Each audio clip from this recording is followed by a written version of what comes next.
Kita harus percaya bahwa kita ini hidup dalam anugerahnya. Ini juga saya sudah sampaikan di hari Kamis itu. Hidup dalam anugerahnya oleh peran Roh Kudus. Ya, Tuhan taruh nih rohnya di dalam kita. Roh Kudus itulah yang harus berkuasa atas hidup saudara. Sehingga saya katakan nih, saya mau ulang lagi di hari Kamis.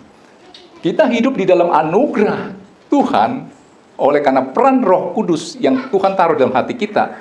Tuhan perintahkan kita menurut firman Tuhan.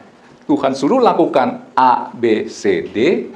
Tapi yang melakukannya itu adalah Tuhan sendiri lewat rohnya melalui diri kita. Tangkap nih, kita hidup di dalam anugerahnya. Coba keluarkan ini. Yeskiel 36 ayat 27. Jadi saya mau menyambung yang di hari Kamis. Yang hari Kamis kenaikan Tuhan Yesus. Kalau sinetron itu, kalau mau lanjut, itu cuplikan-cuplikan yang sebelumnya harus ditampilkan supaya saudara bisa mengerti kelanjutannya, ya. Ayo coba baca. Yeskiel 36 ayat 27.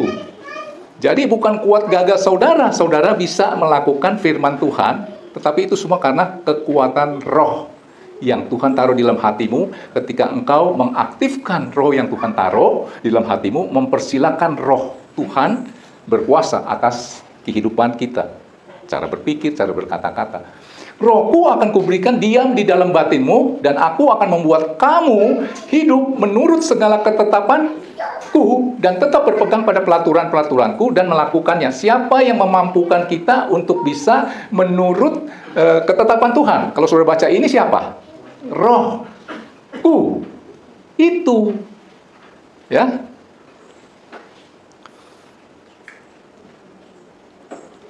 Jadi, bedanya agama dengan kekristenan, perhatikan baik-baik. Agama mengubah sikap. Kekristenan mengubah hati. Kenapa bisa hatinya diubah? Karena Tuhan taruh rohnya di dalam hati kita. Agama usaha manusia berjumpa dengan Tuhan dengan berbuat baik. Agama hanya mengubah sikap. Kalau saudara jadikan Kristen itu agama, sebelum sampai di gereja ini, mungkin di rumah saudara ngomel-ngomel. Misalnya ya, yang ngedumel, keluar kebun binatang. Begitu sampai di sini, saudara udah pasang muka. Ya maaf ya, malaikat semua, ngomongnya manis-manis deh pasti. Itu saudara jadikan Tuhan itu, Tuhan. Kekristenan itu agama.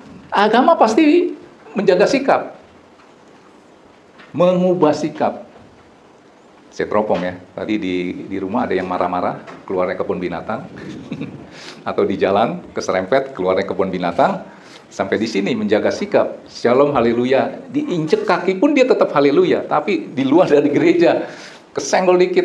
Wah, ngomongannya nggak sesuai. Kenapa? Dia menjaga sikap. Nggak enak di gereja. Ngomong tuh harus hati-hati. Itu dia jadikan agama. Sedangkan kekristenan itu mengubah hati. Tangkap nih, ya. Saudara nggak percaya bahwa roh Tuhan itu ditaruh di dalam hati kita ketika kita percaya bahwa Yesus itu adalah Tuhan?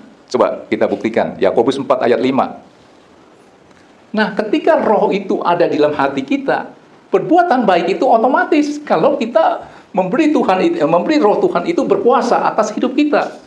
Kalau bahasa dunianya, hati nuranimu itu yang berkuasa. Hati nurani sebenarnya suara Tuhan. Kalau orang yang belum mengenal Tuhan Yesus itu kan dikatakan hati nurani. Itu sebenarnya Roh Kudus. Hati nuraninya nggak bisa melakukan itu misalnya. Nah, saudara coba baca ini. Yakin nggak bahwa Tuhan itu taruh rohnya? Dan apa yang diinginkan oleh Tuhan ketika dia menaruh rohnya di dalam hatimu ketika kau percaya bahwa Yesus itu adalah Tuhan? Yakobus 4 ayat 5. Janganlah kamu menyangka bahwa kitab suci tanpa alasan berkata, rohnya huruf apa? Besar, yang ditempatkan Allah di dalam diri kita, diingininya dengan cemburu. Makanya saudara kenapa jadi begitu berharga? Karena ada roh Tuhan di dalam hatimu. Maka saudara begitu berharga. Ngerti gak? Satu kotak sabun jadi begitu berharga. Kenapa? Kotak sabunnya ada belian. Tangkap ini. Ya, yang beginian lu hargai apaan sih? Lu nggak tahu sih. Di dalam ini ada belian nih 10 karat. Dia bisa berharga kotak sabun itu, padahal jelek nih. Apanya? Dalamnya. Ada satu cerita kan berkata begini, Lupa ingat saya. Gelas ya. Air ini gelas aqua ini berisi apa? Air. Harganya jadi berapa? 1.000 ya. Nah, diisi jus dia jadi berapa? 10.000. Diisi madu jadi berapa? 100.000. Diisi parfum jadi berapa? 1 juta. Bentuknya tetap sama. Yang menentukan dia berharga tadi dari 1.000 sampai jutaan, apanya? Isinya. Saudara sini mungkin hidungnya pesek, matanya nggak simetris, gitu ya, bentuknya ini itu. Tuhan nggak lihat itu, dia lihat apanya? Kedalaman hatimu. Mungkin badanmu ya gemuk, gendut, gitu, gembrot, pendek misalnya. Tuhan nggak lihat itu. Tuhan lihat dalamnya ada apa. Makanya saudara itu bisa berharga karena apa? Dalamnya itu ada roh Tuhan. Saya baca ulang ya supaya ini nancep di dalam hati saudara ya. Betapa engkau begitu berharga. Janganlah kamu menyangka bahwa kitab suci tanpa alasan berkata, roh yang ditempatkan Allah di dalam diri kita, diingininya dengan cemburu. Saudara dijaga, matanya saudara dikatakan biji matanya Tuhan. Tangkap ini? Oke.